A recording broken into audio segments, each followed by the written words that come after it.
le tua. Le tua.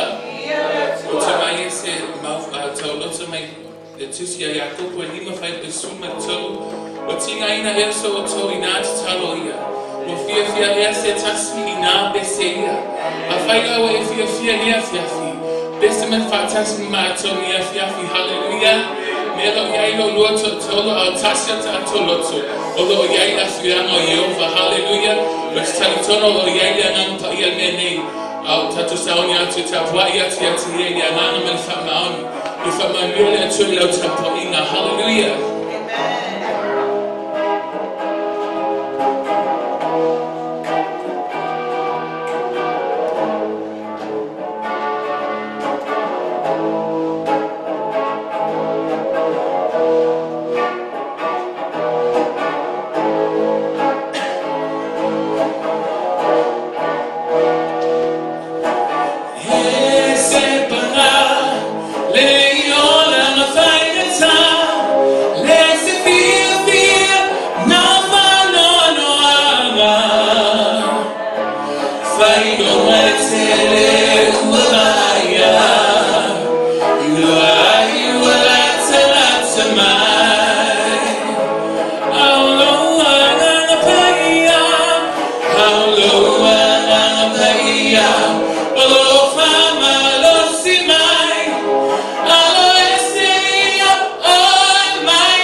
Oh,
Hallelujah. Thank you, Jesus. Via oe tama fa fitaile tu elo fa maoni maloli leile liye. Fa fitaile wa dai se taxi tu sama oe ova. Macho te via oe Yesu Cristo. Macho te fa ne ina oe liye. Macho te fa manuina oe Yesu Cristo. La e oe ma fa palaina oe o lava vivima Yesu. Oe lava le alefa male omeka le amatama male ngataama. Oe lava le lirio le bandu Yesu Cristo. Oe lava le nata male lava se tase tu sama oe tamale. Mato te me ifo ya tue oe. Tata watu lo angle le malawa lofa. Hallelujah Jesus. Hallelujah Lord. Fafe taitama. Lo mato tama oe lami. Poto lo ainga dotu ni afiafi. Macho te o mai chapwa ya choi ya mama male fama oni Yesu Cristo. Macho te tuina atu taulama e pa ya male mali yo buma Yesu Cristo. Awa macho te lo de lotu te shina ye liye. Awa lava ne macho divina o macho la mucho ya chubatu macho lotu ya macho vina Yesu. Yo fatasi mai oi me uma ya macho fire ni afiafi. Ya ilo fa mamana lunga ye la ala mai lo kutama. You find about your roots and say, "Ele put my look." You find for the leg man over in a tama. You find about your tanati and the eye the hoop. Ele don't follow my macho follow the fire. Hallelujah. You be about your tanati. You feel fear. Macho te faccio to money at your ele. Fatasi my macho sounding on me. Umale macho sounding fire the fiafi Yesu Cristo. Manuia la tolo matamata mainunga tidinga failani Yesu Cristo.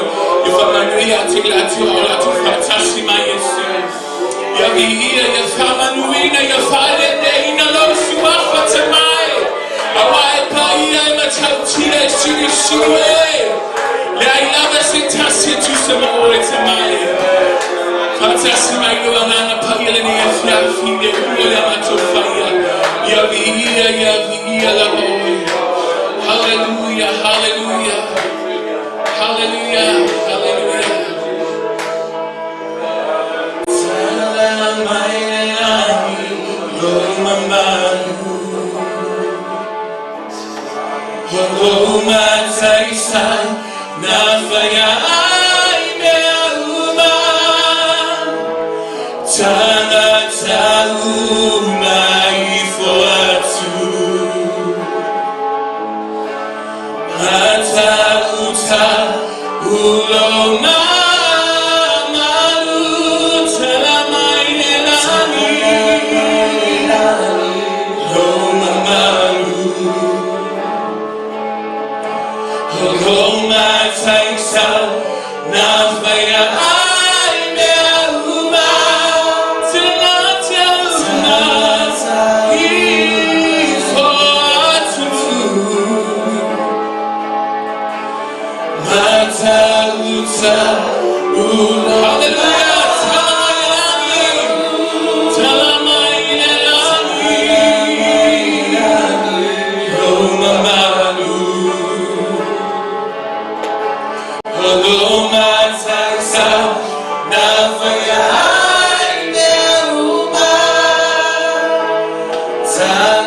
Lord,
Hallelujah, hallelujah, hallelujah, hallelujah. Mato te vivi yatia te oe mai le fuo mato la ngutu.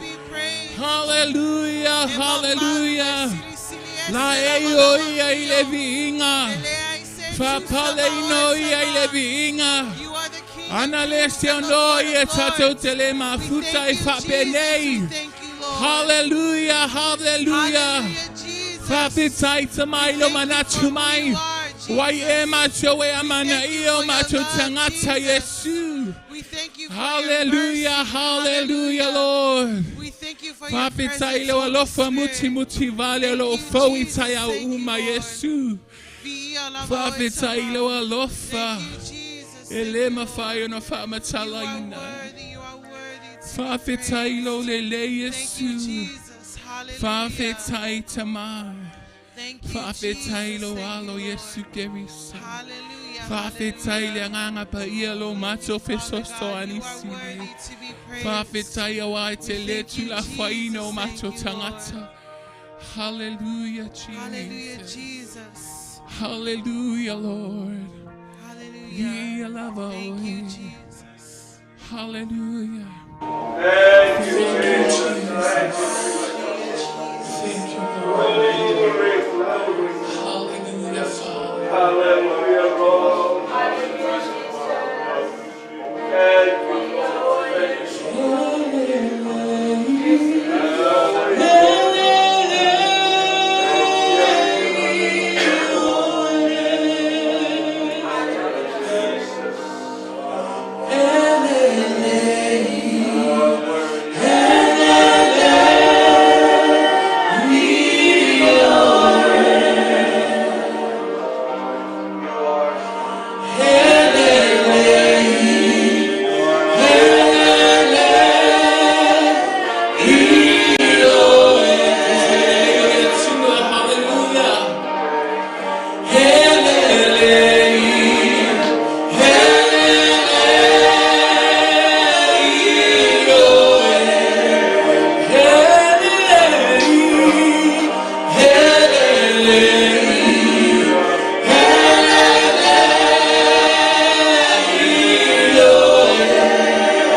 Thank you, Lord. Thank you.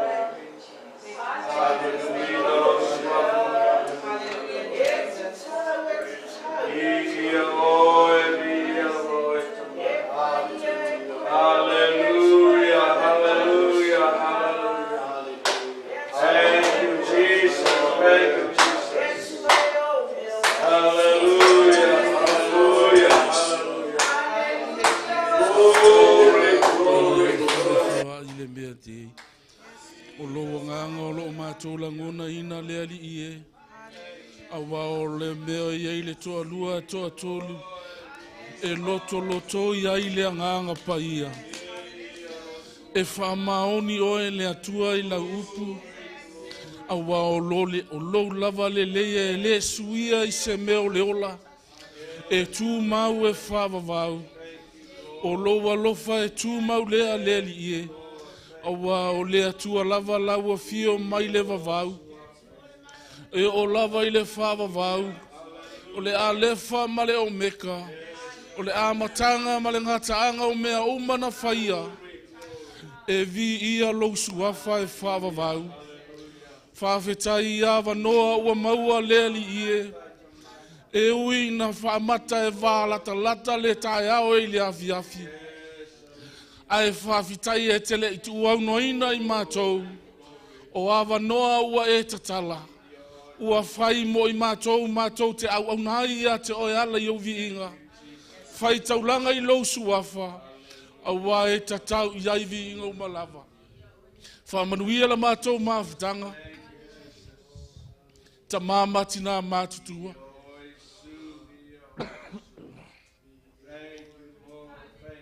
I tūpulanga tama mataine. Whamanuia e lau au auna malifaritua. Whamanuia la ainga e kale sia le ali ie. Ia iai o manuia no mātou atua. I le au o lo pese ina uvi inga. Ia iai pea lau whaau unga. I lunga ino lātou ola. I so se taimi e whao ngai nai. E pese uvi inga, mata uvi inga le ali ie. Ia iai lau wha unga malo mana tele. Maua le poto ma le atamai. Mātou te mana tua i le neia fiafi le ali ie. Le usunga fono. Ala i tu malo fono Samoa fua mo le nei vaiaso. I lona amataina le ali ie. Te talo i le anganga. E te mafutaina au auna taitai. Mai lava i le whaao. I le komiti whafoe. E o lava i au auna lo mātou utua. Ma i lato umo le ama whai o na au ai na mafutanga. I ai le mamalu ma le matanga o fie o lo mātou utua. Nisi o lo o whai malanga o na o le nei whamoe moe. Whātaun uina i le manuia. I a fo i le vi inga i lo suafa. Whamanuia na mātou mafutanga i le nei pō. O na o Yesu le keriso. Amene. Amene. Vi ia le li.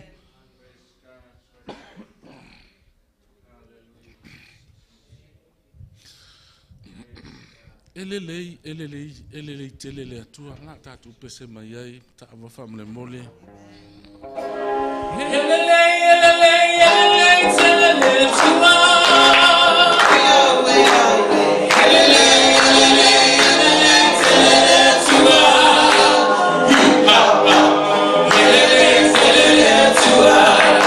Hey,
whaftai. Au lea noa maulunga la malu atu ai wha mole i te akono. Ia mole tātou taulanga ili nei afiafi.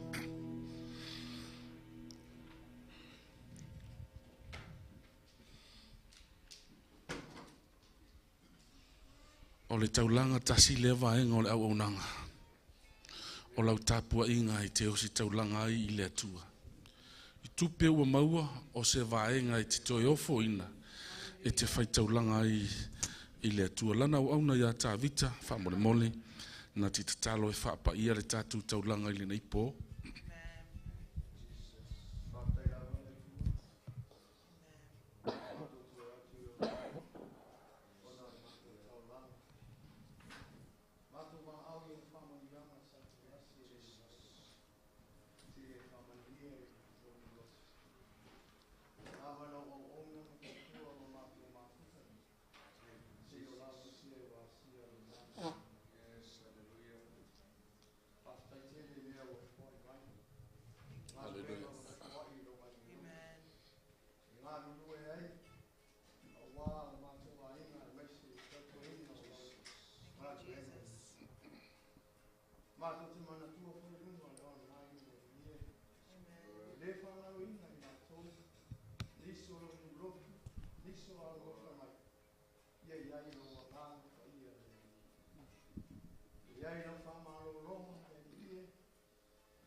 Pele tu ea lolanga itu ina naunga Saili setali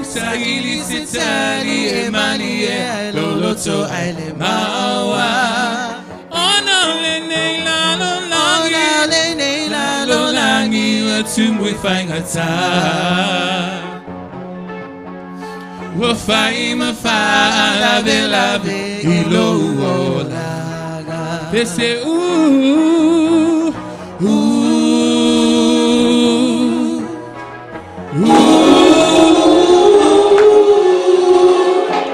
Salia Yesu ete ola Pese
tu fatasi yo ao Batango fie upo vi inga pe ona nei po sau ya Yesu e te olai ia fafta ya tu le au taita ingo sau ningo le nei po whamanuia tele le atua, tele iloi lau whafonga. Toa lua lau pipese ai mo makua whaia i ngei po. Vi ia le ali, pe o leo angelu ka ko mafganga i ngei po. Ole, oh haleluia, vi ia le atua. Whaftai lau au onanga, vi ia le li. Lo whaataua ina o lo iai le fale o le atua. Ona e whaamaoni le atua i lana upu. O mea e te lulu, e te toe sele sele. A whaisa e whaamaoni le afiafine nei lau tapua inga. E iai le taimi e te toe sele sele ai. Ona e le tauia whaale tino manuia o le atua. E taui whaale anganga. E iai le taimi ua trauni le atua. E wha manuia ia te o e tusa malau. Pe ona iai le nei pō. Di ia le ali. E wha whei loa i ma whaatalo whatu le nei pō. E le ilana o auna le sui whaithau le sunga ia Unipeseti malwhalitua ia sulu. Tangnane lau whai ngā luenga. Ia male lasi o le tātou mawhtanga i le nei pō. E fia e whawhei loa i ma whaatalofa. E lau sunga i le suafa whapere pele. Iesu ke riso lo tātou li i ma lo tātou whaola. E whaatalofa tu fo i la tātou o pena o na mawhtama i lungo tātou upenga te whailangi. Ono le nei mawhtanga nisi o paanga. E fia e masani o na mawhtamai whawhei loa i lau sunga le nei pō. Ngafta i lea ia o nisi o whawhea ngainga ua mafuta mai foi. Ia o whea lava se vaenga o lo e mafuta mai ia o tutono lau ta vale lunga le waa. Tutono lo fale. O whea lava se vaenga o le lalo langi. Ia whawhea loa i ma whaatalo whatu lau sunga. E le ngata foi lea ia manatu o lo mafuta mai lana au auna. Le sunga ia Matthew ma le whalitua ia Angel Taumua. Fia whawhei loa i ma whaatalo whatu lau sunga i le nei pō. Ia ma lo lava le soifua niso le tātou e ka le sia o lo malanga atu. Ia le atua. Tau ina ia whaamanuia tele le atua. I fuafuanga ma tūlanga e pe o na ele nei vai aso. I le whonotanga ale tūmalo whono a Samoa i Amerika. Whaatino ina lei Hawaii. Ina ia anga le leile atua lo iai nisi o fuafua malanga mo le aso atai au. Ia anga le leile atua. Ae ile nei po ia o le amaua se ta au whamalosi mai le afionga le atua i le tusi whaitau sa lamo.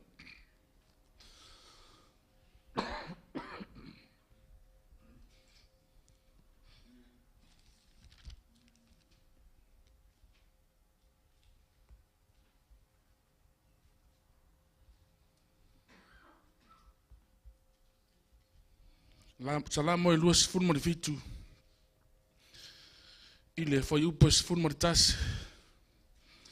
Whangata lona whaitauina i le whaiupu e sifunu ma le wha.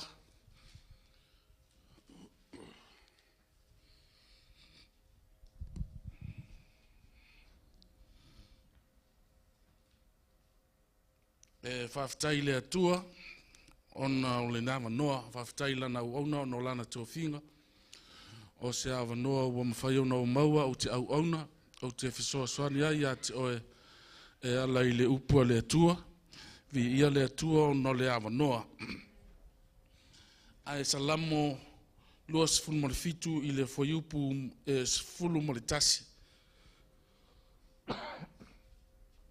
Tātou te whaitau whaatasi ai, whangata i le whaiupu e sifulu ma le whala, tātou whaitau whaatasi ai, whaitau.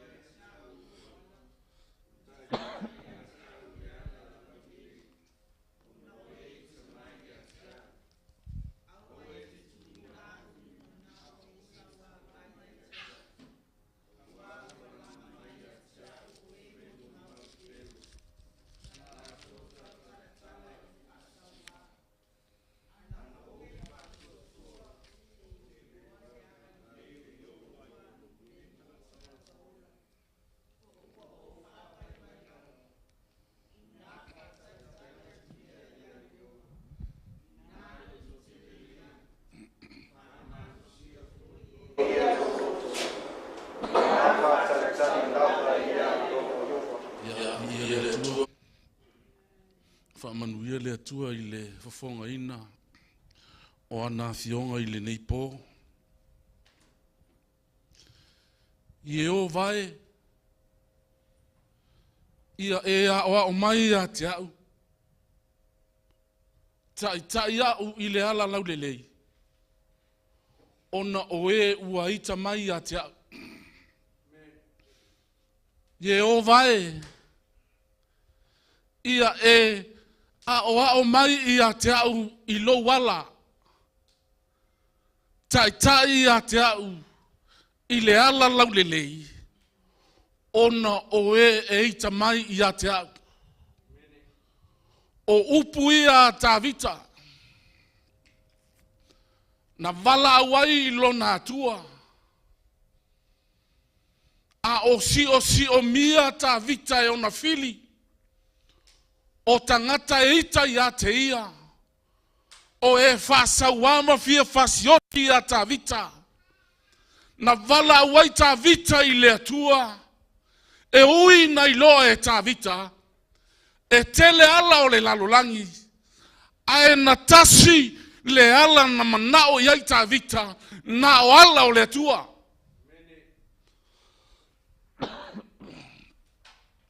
Na ilo e le ta vita. Paule o le ala. E file muai ala o le atua. Paule o le tangata e sulufai ai. Wana o le atua. O le tangata e malamalama. E masani lona atua. Ai loa e ka vika kele alo le lalulangi.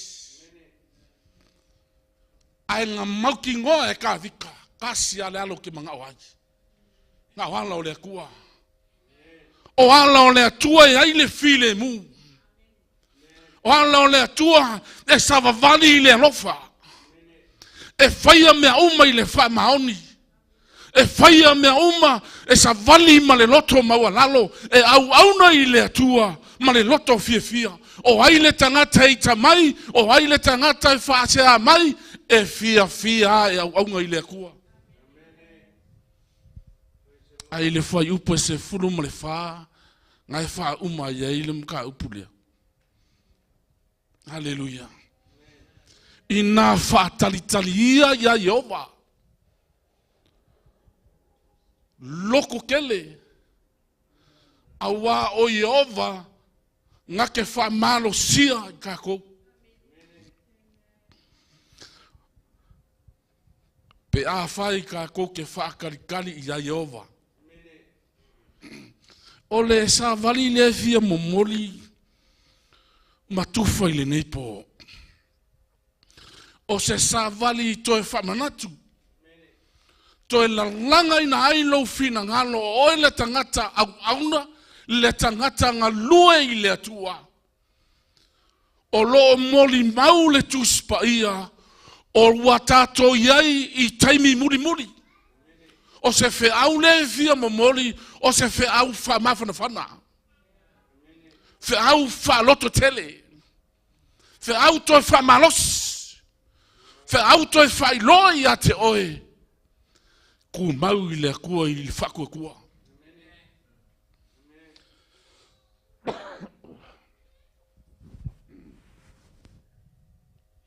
Haleluia. A whai o lewa kalangor kuspa ia. Ua kako iai kaimi maso muni. O longo winga e leo se kaimi e ke koe I ka ile kasi le kasi. E leo se kaimi e koe furikua ai. O le kaimi ua kakau o ngā kako kukuwha kasi. Whiwha mawhana whanahai le tino ke riso e ala I lana upu. Fusi lana e kale sia makukufa kasi tasi lo tatou manusi anga ua ngā o le kakalo. Mawhaia langa upu. E tusa ma le fina ngalo o le atua. Pea o ngā yeile ku. E le ngā o ngā whalongo. A ia kaku anga mawhaia. Lona fina ngalo. Whaia langa upu. O lou malo si anga lea.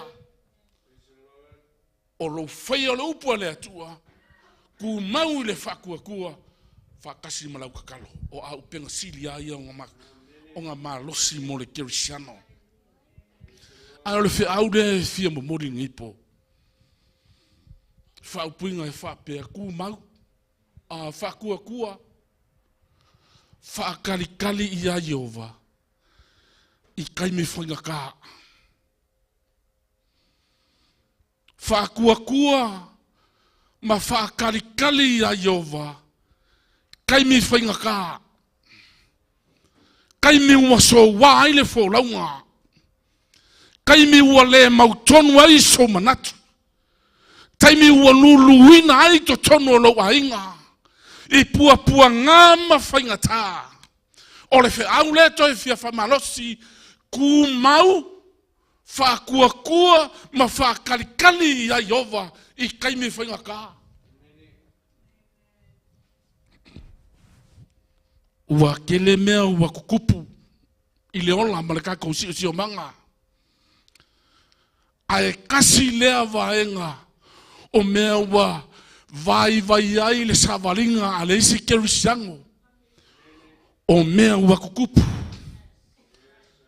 E lua mea e kukupu kelenga vai ai le kerisiango. O mea e vai makala e whaalongo ai. Mea e vai ai, whai mai foi. O le whaolainga ai se vai. O kala e whalongo ai. Usoe. Whai mai le kala le kuspa ia. Whai keke. Whai keke i mea ke vai ai. Whai keke i upu e ke whalongo ai. A wai ma whai e mea ia. O ngā ki ngeia lo whakua kua. Lo kau ma whai i le kua. Aleluia. Le ki oa kala le kuspa ia. O le ola ma le oki. O loo i le pule a le laulau whaiwa. Usoi le ngei po. O aku langa o whaafika uli. Ma mea e kukupu i le kasavalinga. Aua ngei avea mea ia. E vai ai lo loko. La le winga le whamakalanga. Awang e kaya. Awang e poloka. Awang e ngofo. Lo karkongunga i le kua. A ia amvea whawhika hauli ma whainga kao leo langa. E lui kauai lo whakua kua i le kua. Le anga o whawhika hauli ma whainga kao leo langa. O lui kaui o lo kako whakua kua. E malosi ai lo kako whakua kua. A whai e kupu le whakua kua. I le kaulongolongo ma le whak. I le ma le kaukalakala i le upu le kua. A e malosi lo whakua kua. I le kofo o whawhika uli. E le mawhaionga e sola e se ai. Ma i le kele o mea e kukupu o le soifuanga. E ke mangao iai peke le mangao iai usoe e kukupu a mea langa leka ko ke iai le lalolangi.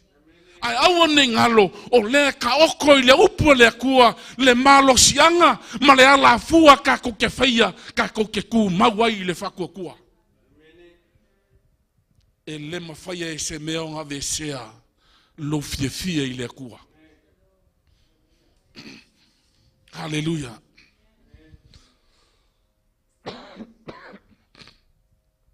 I le salamo lea sa kako whaikauinga. O le kala i a ka vika ma le kaulea leo Absaloma. Le kaulea lea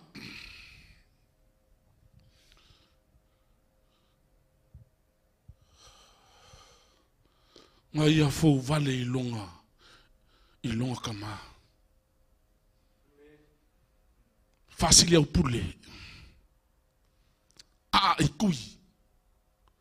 Au se upulaka mai kaukala i tiki. Wha maua lunga i longa maa. Langa o le kama ua ko akele ka ngaka o le ngu ua muri a Absaloma. Wha vi e ka ngaka Absaloma o le kupu. A lai sa wha i ka vika le ka mao Absaloma i ngua wha li. O ia o le kupu ka ngaka yukai. Ka ngaka Israel. sa avea ma mea ngā wha maua lunga i le loko o Apisaloma, kau ma whailo e fōua, le pule al ngofa alonga ma. E le i se le kala le kuspa ia. Le ka ngaka e wha lango i ka ngaka. E whango i lako. E mā laia i lako, kei lo ele le ungar kala lea. Ngā oki Apisaloma. Ko ai kiki anga i ka ngaka nga ia ngā vika. Ai ole mea ngā whai e ka vika. Ua ia wha poko ka ngaka i ko ai kiki ia. Ai ua lako so sola i le vao. Mai a Apisaloma longa karisi. O se wha whika uli ki ngā ma whainga kā lea ngā o ia ka vika. O ngā o longa kali. Ai o leo wa koe whaasanga kau mai longa kali. E kei loe leise mea ngā whai e ka vika. Ngā kasi ale mea ngā whai e ka vika. Ngā alu ia Yehova. Ala ngā kakalo lea.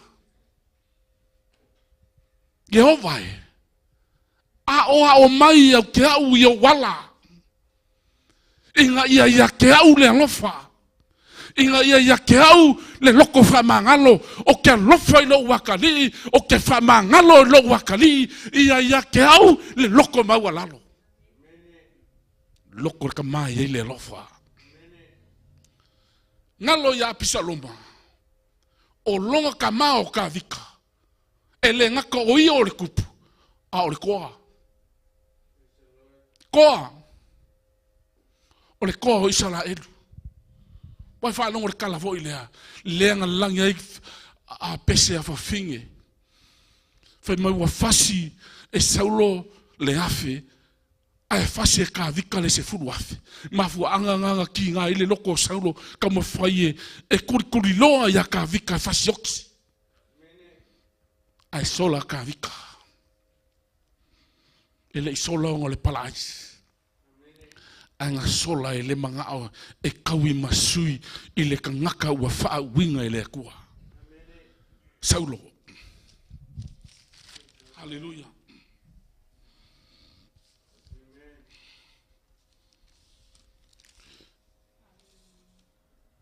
Ngā whakarikari atuia ia Yehova. Loto teleia. Awa e whamalo sia fo ia Yehova lo loto. Nā whaatari ia Yehova. O ie whaaloko ke le inga i kako. Oi. E le mawhai e ka ngaka unga whaaloko ke le ia ke oe. Ngā o Yehova le akua. Ngā ke whaaloko ke le inga i kako. Aleluia.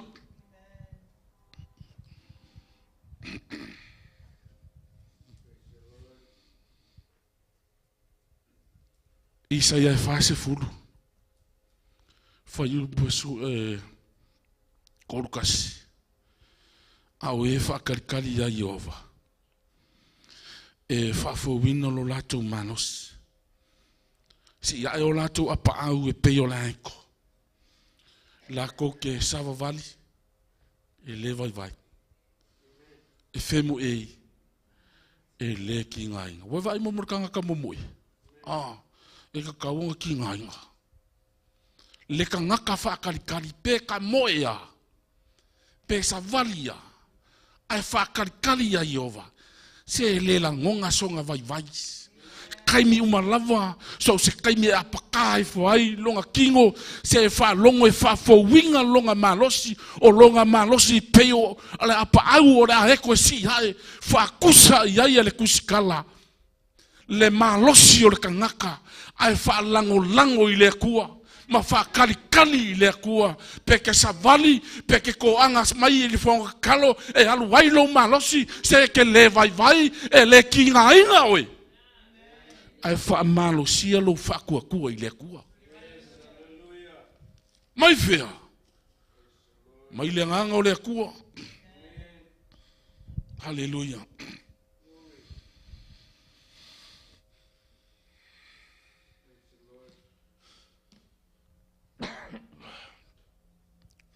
E tolu nei vaenga. e fia tufa mafisoasoani i le tatou mafutaga lenei po le kāua o le kangaka ae whaakuakua ma whaakalikali ia Iova kaimi whainga kā kaimi lele leo leolanga kaimi o ki ngā o mai kaimi o whesoa inga leolanga whai maila le kala kuspa ia le kāua o le kangaka whaakuakua ma whaakalikali ia Iova e whaafuawinga e le akua, e whaaloko ke le inga e le akua le ngaka ngaka. E whaaloko ke le inga i kaimi whainga kā. Aleluia. Loto tele, loto toa, masangi o kakau whaalongo iai loko kele. A kupu se mea loko kele, loko koa. Arvesili, lea le wingo le loko kele. Lea le wingo loto toa. Loto tele. O le loto lea. E ke mawhai ai. O nga e whaafesa ngai whaafika uli, ma mea ti ngao leo langa. E au ngoa masu fefe. Loto e mawhai ai o nga e whaafesa ngai o halawa whaafika auli ti topu leo langa.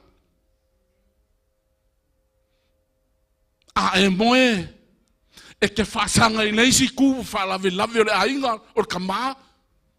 E whaasanga i leisi ku o le whaalawe o kamaiki. Whaasanga i le langi o mea le kalesia ua le lopo le ale mea le awhai usoe. Whaakuakua ia Iova loko kele. Loko kele. Loko kele i le akua.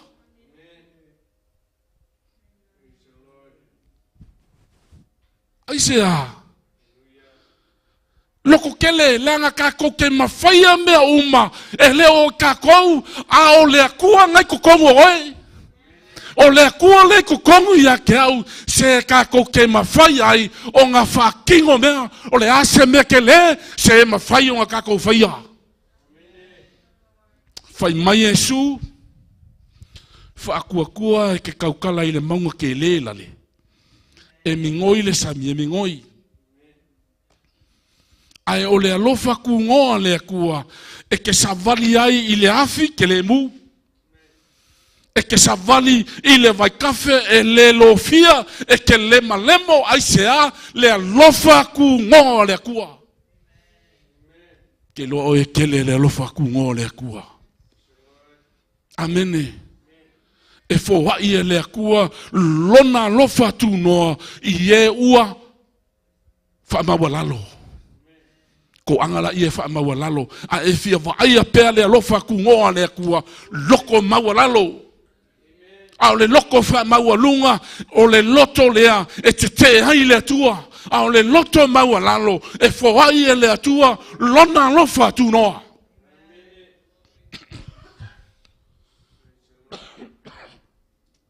loko e ke le fefe iskangaka le ai e leo le fefe unga ki alu i le skangaka le ai. Loko e ke mawhaia mea uma. Ua e loko kele o ngā ke riso lea ue ko kongi a ke kaua. O le maunga mai Jesu whakuakua ke walau le maunga. Ke lea le ale whaafika uli. E pei o le maunga ke le. Ai whai mai Jesu kaukala. Kaukala i le whaafika ulinga. I lo whakuakua. Au le alofa ku ngoa le akua. E ke sa vali ai kukongo whaafika uli. Amene. E ke le a whainga. Mai asata raka me o sako maptiniko. Lafo i le afi. Ai le ia whainga. Ma fua mai fea. A lofa ku ngoa le akua. o le maunga, o le ale whaafika auli, a whai o le whaafika auli o le mai, se e ke kaukala i le pule, e ke kaukala i le lo whakua kua, e ke whaakong winga i le mai. O le winga ngā le mau. O le whakua kua e ke kaukala i le mai. Whawa yaso, o ka wivi ma le furu. Le ae o mai ma le aso linge. Le ae kau kare kare maa losi yale kare. Ae o le kele waso. O la ukala le fai kale. Fai ya oe. Io e. Ae e le ai ma se fe au o yali kale. Mai o ke le whaka ngā fo i o i kokongu ya kia. Au ke wha alo e kare kale mai. I suafo Yesu. O ke fe kuinga i o e kale.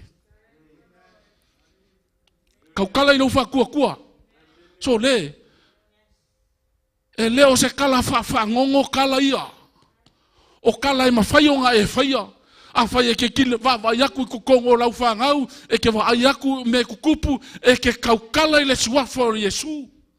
E ala i lo wha kua. Whai mai o le are wha whika uri. E pei o le maunga le ke le. E ke kau kala i lo wha kua. Ai o a foi fa fika uli pe o le mongo kele se mawhaionga e oso i kokongu. Onga le alofa ku ngō le kua. Le ese senga ngā upuia le alofa ku ngō le kua ma le whakua kua o le kua. Alofa ku ngō le kua e ke alu i kokongu. A le whakua kua a le whakua kua e ke whakongu winga ai e ke kaukala ai i le whakua kua. E ke whakongu winga ai whaafika uri i le suafo Yesu. Hallelujah. Ngā ke whaaloko ke le inga oe. Amene. Na whaalotu e la mea kala le kama o kāwika. O kāwika wa ngāo se kamaikiki. Se furufiku kausanga. Ai ngā ia whaako i laloinga le koa kauka ua o Filiskia. Whai mai kala kuspa ia o le koa lea ngā koa mai lavo lai kiki. Umakua i fua koa. O le ngā luenga ka vika. O le leo maa moia i kukongu o longa inga. O anga mea whai ngā luenga o langa ko malanga au whanga. Mea le ka ua e ka kōwhunga le ke loe masangi le sunga ia Tavita. Mo le whaingo whanga me mei. Le la au foinga le yai le manga. O ngā kua i leo le ma le pau foinga le kukongu. Kua i ma le me mei loa wa vaila le alu. Kei loe le masangi e risunga vailosa. Aleluia. O au penga ia ngalu ma le kama o kāwika. O lala, o elu kāwika. Whai mai yes, kāwika. Sau e alu e asi o usolo i le kaua. Po o whape i mai lako. Kei lole mali o le kala lea. E alu aku kāwika. Whalongo aku. E eile leo lai whai. Sau se isa la elu makekau. Ai o aku kāwika. O le kaimi e wala awai koriaka. Ai suru whai le isa la elu. I laloanga. Ai whai mai le kala, ale kama i eile kua, ale kama sa leo i lafu ma moia longa inga. O ilea Filiskia le pelikomenga, e whai le kukaua i salaelu. O lala e laku kāwika, o lai kausua e se kangaka, e alu e kauma koriaka. Wa iai ma le ofa saura le kupu. O le kangaka lava e sau, e alu e kauma koriaka. O ke ofo i ngā kuai lava finga a sauro. Vai le mea ua maua. Fo wai e sauro longa a whawhinge i le kangaka whaionga whaako i lalo le whiri. E le ialu laka a vika o whapea o le whia ngofo i le a whawhinge o le kupu. Ai ngā luka a vika o le ika i ako riaka o lea e whai le i kukaua i sala elu. Lea la e lako le ka vika. Whai le kalangoanga ma saulo. O ai oe, mai saulo o ai oe. Awa perka la ka vika. O lau au aunga o le leo ma moe a loo a inga o lau au aunga o Yese. Leo ma moe i lo ainga. Deisi aso. Saule leonga. Sengi le ma moe. Ai sa o kuri loa. Le leonga fasi ma fa umakia. Ai fa saunga le mure ma moe. E fa penga fo i lo ulosa.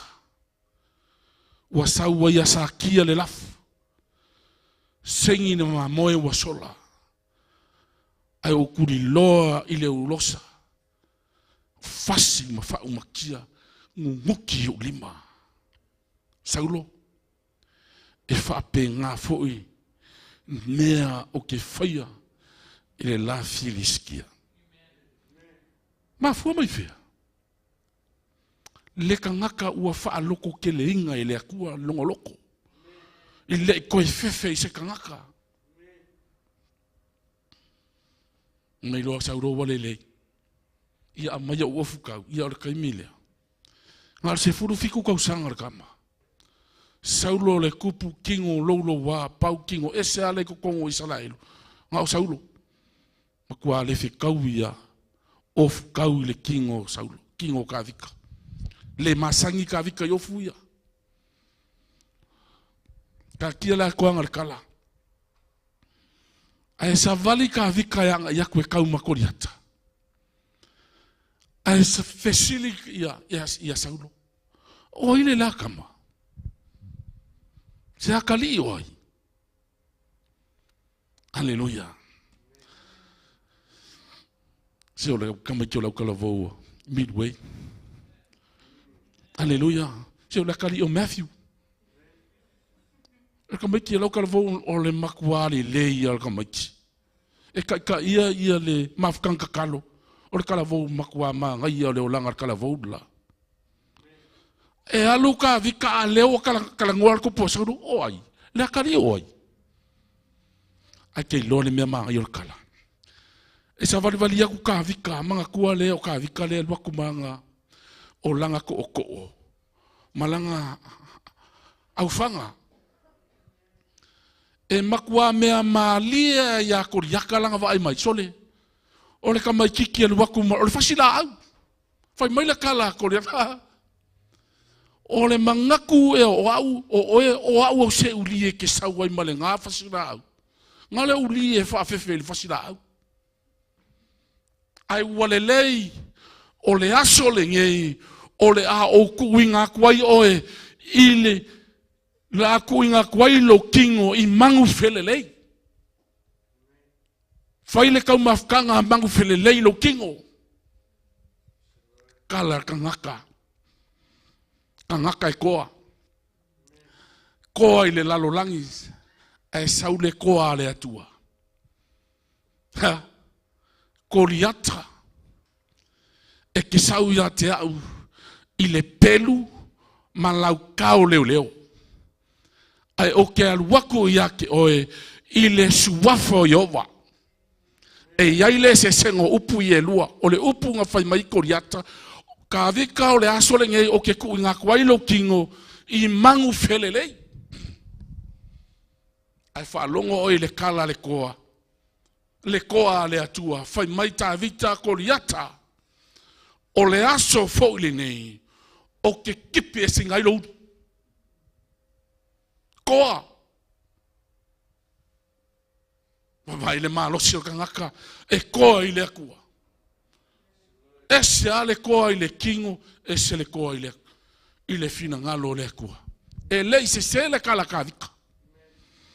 E va ai mai asa ulo lai lue lue kwa kama iki. E va ai mai ia koriata. So le o lai lue lue kwa kama iki. Kua ngimo ia koriata le mea o le a kupu. Me ia kwa male maa. Kei loa o le pulo le nga whaanga koriaka. Mga kua e kawa a koa fo lingo ka o koriaka. Le aise ava ngoa. Nga o mea e pupula ai ka ia koriaka. Nga ava ngoa i le wa ai a koriaka. E o mai le kaimingei. O lai ku fesili pe whawhewhea o ngā saole maa i kukongole. Mua ulo koriaka. Aleluia. o mea e whai e le nganga o le akua. Aleluia. A o ngā ioi le akua, e ngā ioi e le malama lama i mea le kingo. Ngā whaakulou a kuare mak, i akulou a, ai o mua audu alo ke fia luaku iai. Ngofo a le maa i le mua audu. Palasi, alu akulo makavika. A se i alanga pelu, ua kipi, le ulu o ka vika kulo, le ulu o koliaka. Ia i loai, e mongi ua oki koliaka. Kei loa oe, ke risiano. Ua ko ilalo satangi. Ua to ilalo satangi. E oi lama o fealu aluai o ia e whaso e sai le lalo langi. Ai ua oma o ngā whaako i lalo inga e ke riso. Mga o mia ni tangata loto toa. Ni tangata loto ti tele i leli. Tangata lona lua, tangata na wha loto ti tele ina i le atua. Ko se fulu ma le lua o kangaka ngō mai le kua inga se fulu lua o Isalaelu. Ngā o e asi le ngu. Pe whai mo i lako. Le ngu lea whai mai e kawhia i le susu mo le meli. Ke loa e fo i mai le ka ia ko se fulu ma le lua lea. Ko a se fulu i lako we kukusa le lako muri mau. O lai kausoa mai fui vinge. O mea o lai maua le whangua. Ai o mai wha makala la lako mau sole. E mongi o le whangua makua kau fui le vinge. Wha alonga foi le wha makalanga le wha iunga kala. Ai o ka ngaka la engo ngofo ai sole. A wa aia kako o se i kako le lako vai. Ka ngaka o loko vai. Ai au mai le ai au mai le mori mau ar ko luo ka lepa mai Yosua ese le la mori mau. Wai wa ai fui vingi inga mai. O le mori mau lea. O le whangua o se whangua wha mangianga. Ai o le whangua foi e whai mo i kako. Ka ngaka loko ke kele. Ka ngaka e mori e fia e mori mau le kala le lei. E le fefe i se mea, whai mai le moni mau are koa se furu lua lea. O ka ngaka lei o ka ngaka kingo ese. Awa ai kamanga ia kako, o se i kako le lako vai. Ai o le wa ai a kama ia e koa lua, ka ngaka ua wha loko kele inga, le ai, e whai mo i kako kama le whangua le la. E ma whai o nga kako whaia, e ma whai o nga kako whako i lalo inga ka ngaka la, o nga o lea kua lea o Israelu, lea kako ke au aunga iai. Usoe, e mga o mia ka ngaka loko ke kele i lea kua. A whai o lea ke lea ngā ruenga lea kako ke fua iai. E mga o mia fo i o nga wha ke kele o kako loko. Lea nga kako ke le whaia. E whaia lea kua, lea i kokongu ia ke i kākou, o ngā kākou whaia lana ngā luenga. O i kākou wa ngā ungi mea whai ngā luenga, e whakaungu le whina ngalo lea kua, ai o lea kua, e ma whai o ngā ia whakaungu le whausia inga o longa manu. Inga wa kākou loko ke kele i lea kua. Mga o mia ngi ka ngaka loko ke kele. Ni ka ngaka whaakua i lea kua. Kako ke mawhaia. Usoe, kako ke mawhaia mea uma. Onga o ke riso lo kongu ia ke kako ke mawhaia ai. Kolu milionga, wha milionga. O le mea fua i luma o lea kua. Lea kua lea ke au aunga iai. Lea kua lea e whai mai loko kele. Whakua mai ia ki au, whakarikari mai ia ki au, o ke whakaungu winga mea umanga, pe a whai ko ke loko ke kele ia ki au. Pe a whai ko ke kū mau, pe a fai ko ke whakua kua mai ia ke au o ke whakaunguinga. Vaenga lunga lua.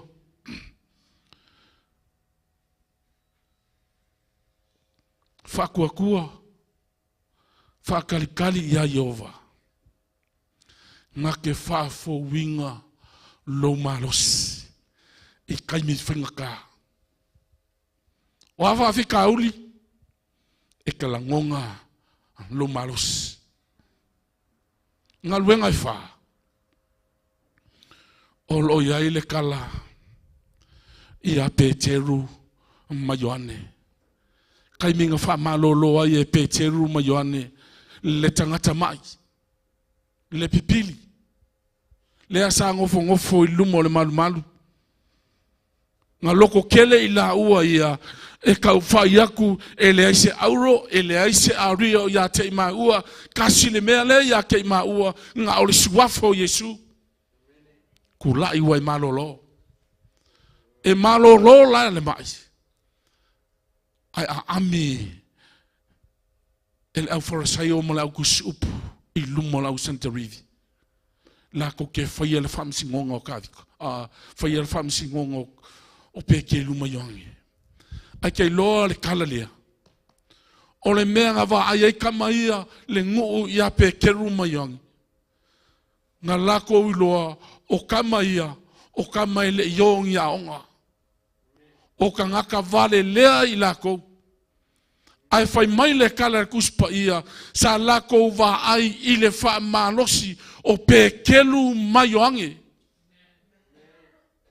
Sa lako wa ai le wha malosi o kama ia. Ai o kama le yongi a onga.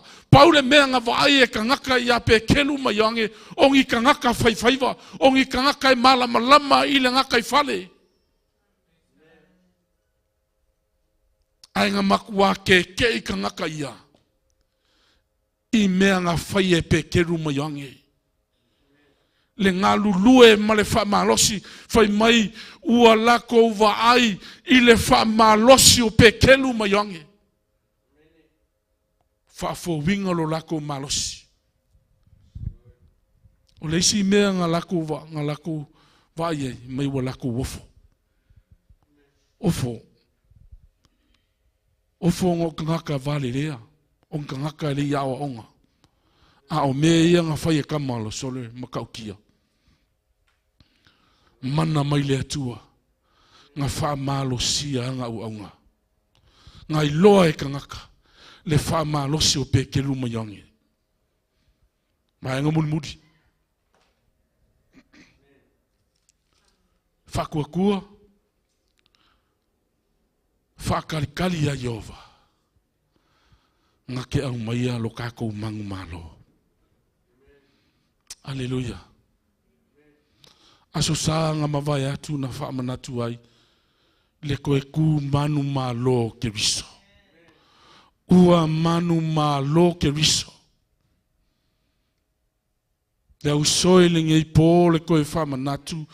Ua manu malo ke riso I le lalolangi. Manu malo Yesu ke riso mai le tuunga mau ma le oti. Ua manu malo Yesu ke riso mai le anga sala. Ua manu malo foi ke riso mai a satangi. O satangi ua to ilalo usoe o le manu malo ke riso. Fai mai le apostolo Paulo o le manu malo ke riso. Lea ua tatou manu malo ai ona o Yesu na lofa mai a te tatou. Toe whamanatu le apostolo Ioane mua mata upe lima I le whai upe wha. Whai mai a ia ua kakou mangu malo o le nei whai le manu malo. Ua tatou manu malo ai le lalulangi. Ona o lo tatou wha tua. E ke mangu malo ngolo wha kua. E le ai lo se wha kua ko I lalo kaua. Ai o le whamalosi, ka ofi le whakuakua, whakalikali ia Iova, o ia ngake au mai alo mangu malo, I so se whawhika uli, ma so se kaua lo kako kauai, aua ne ingalo, kako ke leo kau makangaka, ai o ali sili, ma nganga leanga o le pouriuri, o I la kou lo kako kauinga kaua. E wha leanganga la, o le whamalosi au e ke whakamala. Leanga e le wha le kingo, lo ka ua kaua, o le kaua e wha leanganga. Usoe, o le wha malosi nge po, o ka ua o ka ngaka ua mangu malo. Mangu malo, langa nga koe kua Yesu, nga koe wha mangakua ia ngoso. A o saungi Yesu e aluaku I sa kaulo, wha mai Yesu, lau soe o ke wha iaku ia ke o kou. Inga I o kou maua le manguia mai a kia. Ai, e maua o kou e puapua ngā laulangi.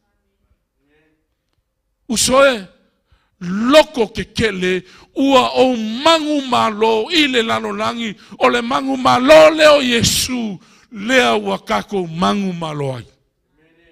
Fia lolwa I ala sakangi, awa koi lalo. Usoe, o sakangi, ua whaia inga, ua koi lalo. O Yesu ua mangu malo, ua kako mangu malo foi. Ongo o Yesu I longa lofa mai, pe a whai kako ke whakua kua ia ke ia. E leo ka ngaka umai maua inga le mangu malo lea. Ie ave se inga, ngā o ka ngaka ua whangau winga mai le atua, o lono winga, o tangata ua whatawina I le toto ke riso, po le tangata ua talia Yesu, e a vea malima whaola, o I la tona o tangata ua manu malo. Tangata ua whangau winga. E leo ka ngaka uma, la ko ke maua le mangu malo lea, ao I lato uma. O e ngā whātua tua, I le suafo ke riso, la ko ke maua le manguia, la le manguia, le saulo konga o le mangu malo, ona o ke riso. Pea whaika ko ke whakua kua ia ke ia. Soe, loko ke kele la ia. Whamalosi la ia I le li. O ka ua mangu malo. Aleluia.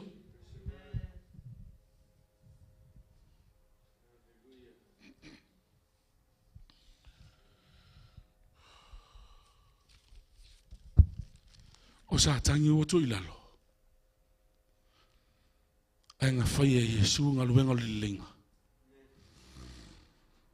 Ngā luenga le manu malo. Inga ia ka maua le mangu malo.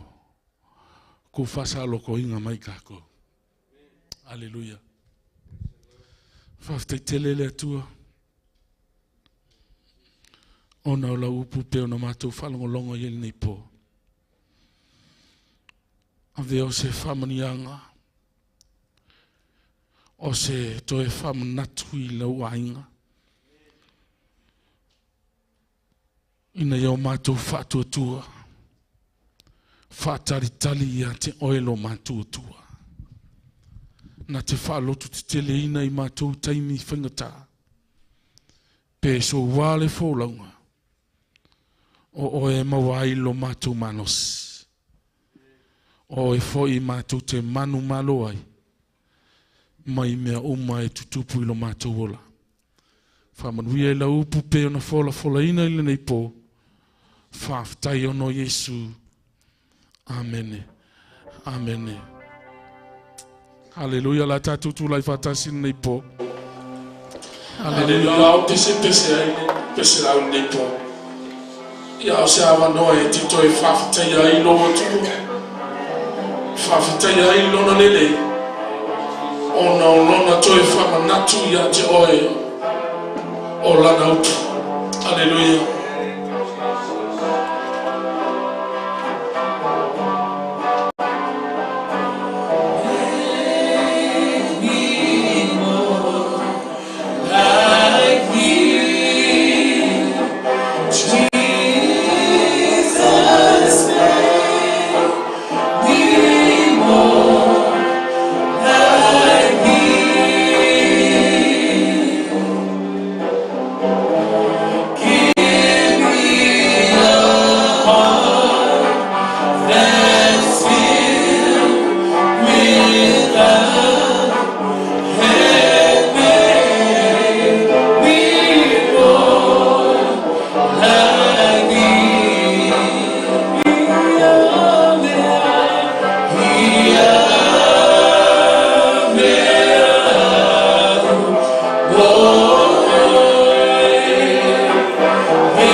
whaavavau lava.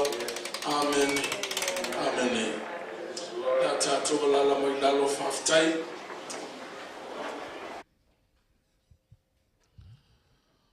Vi ia le atua no le nei afiafi.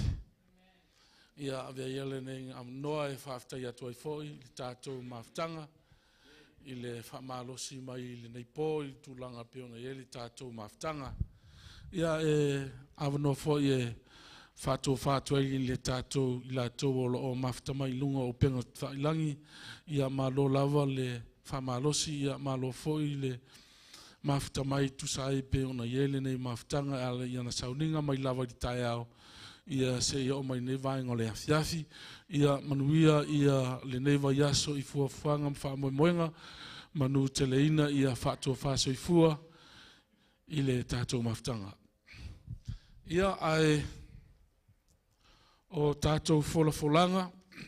Ia o wholafolanga lava na avatu di tai au.